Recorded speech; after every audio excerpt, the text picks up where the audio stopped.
अमरीका ते ईरान के दरमियान एक तारीखी अमन मुआहदा तय पा गया, जिस तो बाद दोवां मुल्कां ने लबनान समेत हर जगह जारी लड़ाई ते फौजी कार्रवाइयां नूं फौरी और मुस्तकिल तौर पर जो खत्म करने का ऐलान कर दिता है। वज़ीर आज़म शहबाज शरीफ ने इस वड्डी कामयाबी का बाज़ाब्ता ऐलान करते हुए सोशल मीडिया पर लिखा कि लंबे ते मुश्किल मुज़ाकरात तो बाद ये ऐलान असी कर रहे हैं और सानू बड़ी खुशी हो रही है कि अमरीका ते ईरान के दरमियान एक अमन मुआहदा तय पा गया है। तो इस मुआहदे ते बाकायदा दस्तखत की तकरीब 19 जून जुम्मे आले दिन स्विट्ज़रलैंड होएगी।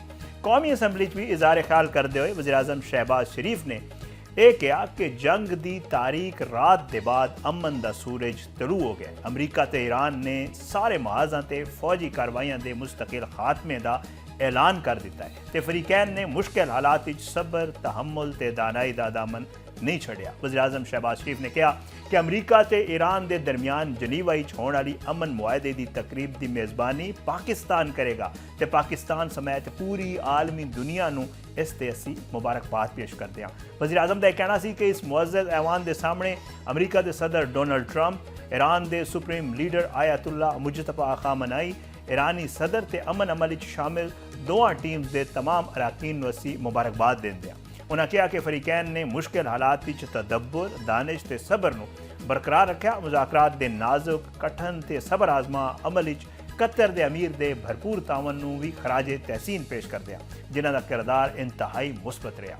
उन्होंने मजीद कहा कि सऊदी अरब के वलीअहद मोहम्मद बिन सलमान ते तुर्की के सदर की दूरअंदेश क्यादत ने तावन का भी इस तावन का भी असी दिल नाल उन्हां दा शुक्रगुजार और शुक्रिया अदा करते हैं। दूजे पासे अमरीकी सदर डोनाल्ड ट्रंप ने भी इस वड्डी कामयाबी ते खुशी का इजहार करते हुए सब नूं मुबारकबाद दी ते अपने सोशल मीडिया ते लिखा कि ईरान नाल साडा मुआहदा मुकम्मल हो गया ते जुम्मे नूं इस अजीम डील ते दस्तखत के बाद समंदर का अहम रस्ता यानी आबनाए हुरमस खोल दिता जाएगा। सदर ट्रंप ने कहा कि इस अजीम डील नाल पूरे खित्ते अमन कायम होएगा। उन्हें यह भी कहा कि मेरे तो पहले आले सारे जितने भी अमरीकी सदर ईरान नाल अमन मुआहदा करने के कोशिशों नाकाम रहे, पर खित्ते के रहनुमावां नूं पहली बार इहो जिहा सदर मिला है जिसने असल अमन हासिल करने सच्ची मदद की है।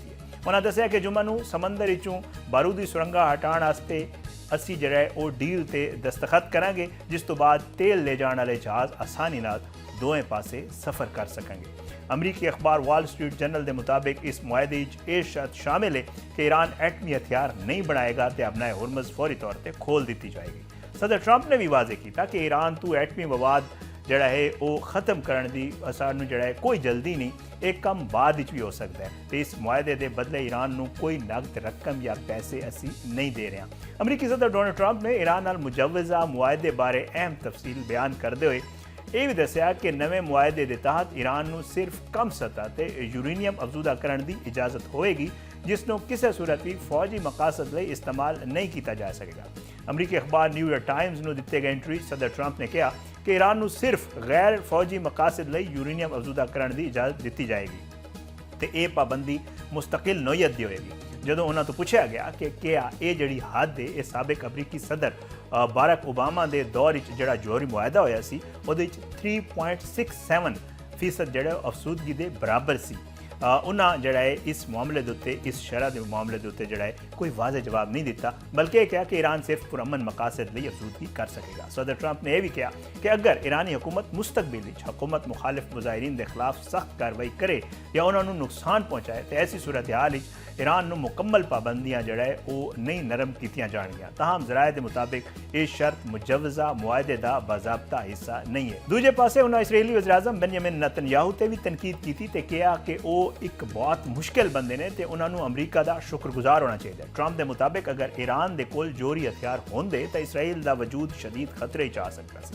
उन्होंने दावा किया कि लबनान इसराइली हमलियां ने ईरान नाल सफारती अमल नूं शदीद नुकसान पहुँचाया तो मुआहदे के आखिरी मरले रुकावटां पैदा की। उन्होंने कहा कि अमरीकी दबाव तो फौजी कार्रवाइयों के बाद ईरान मुज़ाकरात लई आमादा होया। ट्रंप ने खबरदार भी किया कि अगर जोहरी मुआहदा हतमी तौर पर ना होया तो अमरीका दोबारा फौजी कार्रवाई का रस्ता भी अख्तियार कर सकता है। उन्होंने कहना सी कि ईरान जड़ा है वो हमलियां तो बचना चाहता है, इसलिए मुज़ाकरात पेशरफ्त मुमकिन हो रही है। दूजे पासे ईरान ने भी जड़ा इस अमन मुआहदे की बाज़ाब्ता तस्दीक कर दी है। ईरान के नायब वज़ीर खारजा काजिम गरीब आबादी ने मीडिया को दसिया कि इतवार वाले दिन लबनान ते इसराइली हमले के बाद ईरान की तरफों मुआहदे के कागजात कुछ तब्दीलियां कबूल कर लिया गई, जिस दे बाद अमरीका नाल मुख्तलिफ मुआज़ा ते जारी लड़ाई ते अस्करी कार्रवाइयां फौरी तौर पर खत्म करने का अमल अज तो शुरू कर दिता जा रहा है।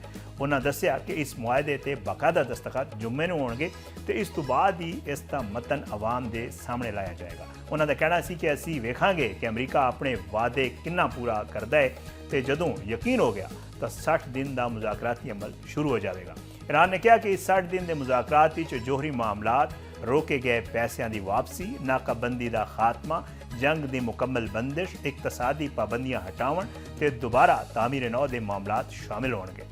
उन्हें खबरदार किया कि अगर अमरीका ने मुआहदे की पासदारी ना की तो ईरान सख्त रद्द-ए-अमल देगा। ईरान के सरकारी टीवी ने दावा किया कि ईरान ने अपनी हिकमत अमली नाल अमरीका को इस मुआहदे लिए मजबूर किया है तो इसराइल से मुमकिन जवाबी हमले भी मनसूख कर दिए गए।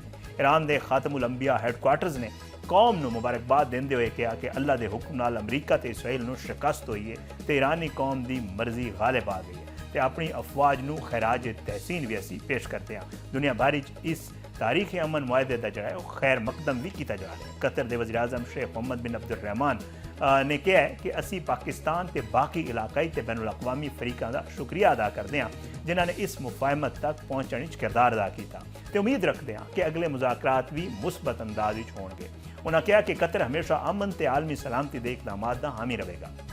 बरतानिया, जर्मनी ते फ्रांस ने भी इस मुआहदे की हिमायत की थी।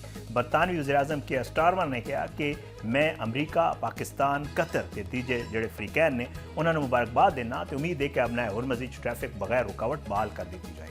पाकिस्तान भी इस कामयाबी उत्ते खुशी मनाई जा रही है। वफाकी वज़ीर दाखिला मोहसिन नकवी ने इस daily field marshal Syed Asim Munir की कोशिशों सराहते हुए उन्होंने तस्वीर शेयर की तो लिखा कि इन्होंने न सिर्फ पाकिस्तान बल्कि पूरी दुनिया के अमन लिए किरदार अदा किया है। कतरी नशरियाती इदारे अल जजीरा के मारूफ सहाफ़ी उसामा बिन जावेद की रिपोर्ट के मुताबिक पिछले चंद दिनों के दौरान कतर ते पाकिस्तान ने मुसलसल सफारती राबते ते पसे पर्दा कोशिशों के जरिए ऐसे हालात पैदा करने मदद दी जिन्हों के नतीजे अमरीका ते ईरान के दरमियान मुआहदे की राह हमवार हुई। रिपोर्ट के मुताबिक मशरक़ वस्ता वधदी हुई कशीदगी ते मुमकिन तसादम के खतरात के दौरान कतरी क़यादत ने तहरान नाल बराह रास्त रबते बरकरार रखे। इस सिलसिले कतरी वफद ने ईरान के 2 अहम दौरे किए जिन्हों का मकसद कशीदगी की कमी ते सफारती हल की तलाश सी। पहला दौरा उस वक्त किया गया जो खिते सूरत हाल इंतहाई नाजुक सी ते जंग के खदशात अरूज ते सन। इस दौरान कतरी हुकाम ने ईरानी क्यादत को मुज़ाकरात ते सफारती रास्ता अपनाने से जोर दिता ते अमन मुआहदे के इम्कानात बरकरार रखने की कोशिशां भी जारी रखियां। रिपोर्ट यह भी दावा किया गया कि इस पूरे सफारती अमल पाकिस्तान का किरदार भी इंतहाई अहम सी। पाकिस्तानी हुकाम ने न सिर्फ वाशिंगटन ते तेहरान नाल मुसलसल राबते रखे बल्कि इलाकाई मुल्कों भी राबताकारी का किरदार अदा किया। रिपोर्ट के मुताबिक पाकिस्तान इस दौरान एक 4 मुल्की इलाकाई इत्तेहाद की क्यादत भी कर रहा सी जिस विच सऊदी अरब, मिस्र ते तुर्किया शामिल सन। यह इत्तेहाद खिते इस्तेहकाम बरकरार रखने ते मुमकिन बड़े जड़ा तसादम है उन्होंने रोकने लिए मुश्तरका सफारती कोशिश कर रहा है। अमरीका ते ईरान के दरमियान जड़ा मुजवजा अमन मुआहदा है इसके उत्ते दस्तखत तो पहले कतर के दारुल हुकूमत दोहा अहम सफारती सरगर्मियां शुरू होने जा रही हैं जिथे दोवां मुल्कां नाल बिलवास्ता तैयारी इजलास मुनक्किद किए जाएंगे। गैर मुल्की खबर रसां इदारे AFP के मुताबिक एक सफारती जरिए ने उन्होंने दसिया कि अमरीका ते ईरान के नुमाइंदियां नाल अलग अलग तैयारी मुलाकातां इस हफ्ते दोहा होने जा रही हैं। इन्होंने मुलाकातों का मकसद स्विट्जरलैंड मुजवजा मुआहदे के बाकायदा दस्तखत के बाद तकनीकी मुज़ाकरात के आगाज़ लिए सारे मामलों को हतमी शक्ल देना है। सफारती जरिए के मुताबिक कतरी सालसा ने तहरान तकरीबन 17 घंटे लंबे ते इंतहाई अहम मुज़ाकरात किए जिन्हों का आगाज़ इतवार को होया सी। उन्होंने मुज़ाकरात के नतीजे दोवां फरीकों अहम पेशरफ सामने आई तो एक मुफाहमत तक रसाई मुमकिन हो गई। रिपोर्ट के मुताबिक कतरी वफद मुज़ाकरात मुकम्मल करके तहरान तो वापस रवाना हो गया है तो हुण अगला मरला दोहा होने वाली तैयारी मुलाकातों पर मुश्तमिल होगा। इसराइली पास जड़ा इसराइल है वो तुहानूं पता है कि इस मुआहदे को पहले ही राजी नहीं सी, जंगबंदी नहीं चाहता सी। इसराइली वजीर कौमी सलामती इतमार बिन गवेर ने अमरीका ते ईरान के दरमियान तय पाने वाले जंगबंदी ते अमन के मुआहदे नूं मुस्तरद कर दिता है तो कहा है कि मुआहदा इसराइल ते लागू नहीं होता।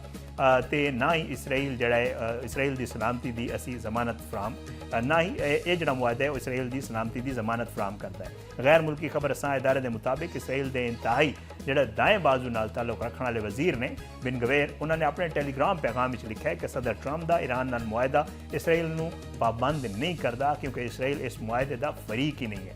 ਬਿਨ ਗਵੇਰ ਦਾ ਕਹਿਣਾ ਸੀ ਕਿ ਮੌਜੂਦਾ ਮੁਆਹਦਾ ਇਸਰਾਈਲ ਦੇ ਬੁਨਿਆਦੀ ਸਿਕਿਉਰਿਟੀ ਖਦਸ਼ਾਤ ਨੂੰ ਦੂਰ ਕਰਨ ਵਿੱਚ ਨਾਕਾਮ ਹੈ ਤੇ ਖਿੱਤੇ 'ਚ ਖਤਰਾਤ ਹੁਣ ਵੀ ਬਰਕਰਾਰ ਨੇ। ਉਹਨਾਂ ਲਬਨਾਨ ਵਿੱਚ ਸਰਗਰਮ ਹਿਜ਼ਬੁੱਲਾ ਬਾਰੇ ਸਖਤ ਮੌਕਾ ਅਪਣਾਉਂਦੇ ਹੋਏ ਕਿਹਾ ਕਿ ਇਸਰਾਈਲ ਨੂੰ ਹਿਜ਼ਬੁੱਲਾ ਦੇ ਮੁਕੰਮਲ ਖਾਤਮੇ ਤੋਂ ਘੱਟ ਕਿਸੇ ਵੀ ਚੀਜ਼ ਤੇ ਰਾਜ਼ੀ ਨਹੀਂ ਹੋਣਾ ਚਾਹੀਦਾ। ਇਸਰਾਈਲੀ ਵਜ਼ੀਰ ਨੇ ਇਹ ਵੀ ਕਿਹਾ ਕਿ ਜਿਨ੍ਹਾਂ ਇਲਾਕਿਆਂ ਤੇ ਇਸਰਾਈਲੀ ਫੌਜ ਨੇ ਅਸਕਰੀ ਕਾਰਵਾਈਆਂ ਦੇ ਦੌਰਾਨ ਕੰਟਰੋਲ ਹਾਸਿਲ ਕੀਤਾ ਹੈ ਉੱਥੋਂ 1 ਇੰਚ ਵੀ ਅਸੀਂ ਪਿੱਛੇ ਨਹੀਂ ਹਟਾਂਗੇ। ਔਰ ਉਹਨਾਂ ਨੇ ਕਿਹਾ ਕਿ ਜੀ ਇਲਾਕੇ ਵਿੱਚ ਮੌਜੂਦ ਅਸਕਰੀ ਢਾਂਚੇ ਨੂੰ ਮੁਕੰਮਲ ਤੌਰ ਤੇ ਖਤਮ ਕਰਨਾ ਜ਼ਰੂਰੀ ਹੈ। ਬਿਨ ਗਵੇਰ ਦਾ ਇਹ ਬਿਆਨ ਇਸ ਵਕਤ ਸਾਹਮਣੇ ਆਇਆ ਜਦੋਂ ਅਮਰੀਕਾ ਤੇ ਈਰਾਨ ਦੇ ਦਰਮਿਆਨ ਮੁਮਕਿਨਾ ਮੁਆਹਦੇ ਤੇ ਖਿੱਤੇ ਵਿੱਚ ਜਿਹੜਾ ਹੈ ਜੰਗਬੰਦੀ ਦੇ ਕੋਸ਼ਿਸ਼ਾਂ ਤੇ ਆਲਮੀ ਤਵੱਜੋ ਜਿਹੜਾ ਹੈ ਉਹ ਮੌਜੂਦ ਹੈ। ਇਹ ਸਾਰਾ ਮਾਮਲਾ ਚੱਲ ਰਿਹਾ ਜਨਾਬ ईरान अमरीका पेशराफ के हवाले और पाकिस्तान की जी सफारतकारी है बेहतरीन सफारतकारी उन्होंने पूरी दुनिया सराया जा रहा है और हुण तो सोशल मीडिया पर ट्रेंड कर रहे हैं कि पाकिस्तान के जो फील्ड मार्शल ने सैयद आसिम मुनीर उन्होंने अमन का नोबल इनाम वास्ते नामजद किया जाए।